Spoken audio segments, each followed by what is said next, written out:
one of the biggest in the world currently, as it's used to verify the relations between customer and the client.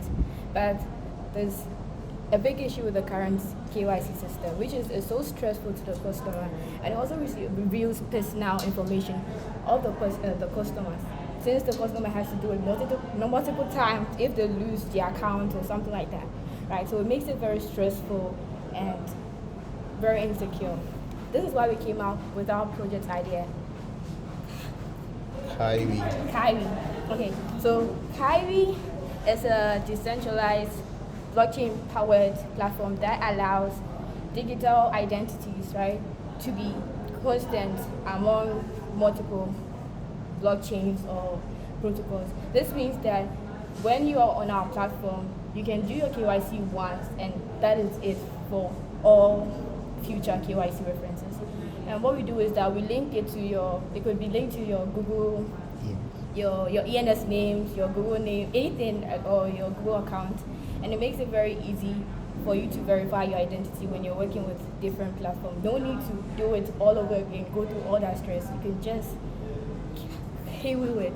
use our platform. So yeah, basically you just have a unified KYC platform where you perform KYC once, verify once, and that's it. You can transfer to any platform that requests for KYC. So with this sort of adoption, it means that your data is secure. It's just it's going to be stored on Filecoin, which is a decentralized storage. So it means you have privacy. The data belongs to you alone and it's easier to manage your data because you know where it is. Because currently, when you do it on these multiple platforms, I've done KYC a lot of times, and I don't know where my data is. I sometimes hear that it's even on a public S3 bucket. So yeah, it's not really secure. So yeah, Kywe is supposed to solve that issue for us. So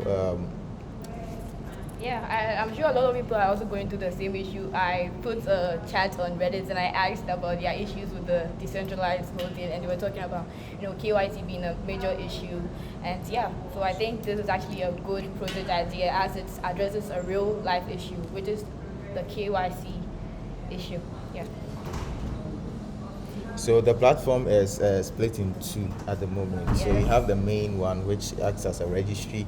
So that's where you do the KYC, and it gets uploaded to Filecoin, and also it's Filecoin. So it gets uploaded to Filecoin, right, through Storager. So once your data is stored there, you also mint it with an ENS name. So your ENS name is what is used to identify your KYC data.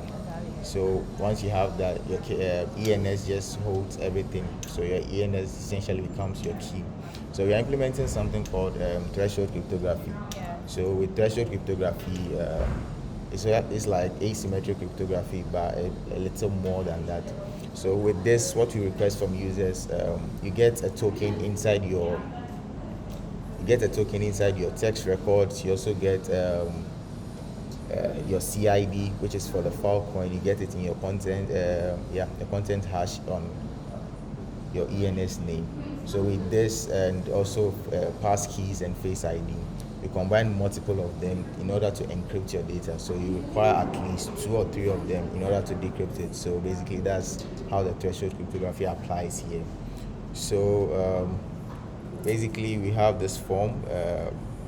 So it can be filled, you upload your data, and then you get minted your ENS name, and you are all good. Let's use Alice.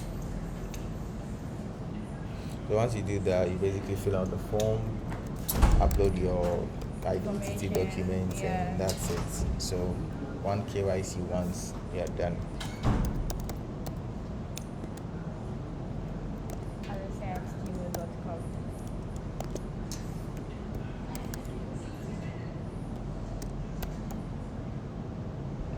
And also, we built it in such a way that it is dynamic. It doesn't have to be a new system, right? But it can be used by other existing KYC platforms, right? Yeah. Exactly. For that, so you don't. So mostly to be integrated by existing KYC providers. So since you already provide KYC, this acts as a layer on top of that. So what happens is the company or whichever platform is doing the KYC will request or will make a request to our registry. So once they hit the endpoint, we also return them the token data which validates that this person has performed the KYC. So Ethereum essentially just becomes the cornerstone of KYC and identity management. So yeah, once that is done, so once your KYC is done, and that's it. So for the other part, which is the social graph, so social graph uses the EFP, which is the Ethereum Follow Protocol. So essentially, we built it in such a way that you can vouch for people. So like LinkedIn, when you go on LinkedIn, you can vouch for people and be like, okay, yeah, I know this person.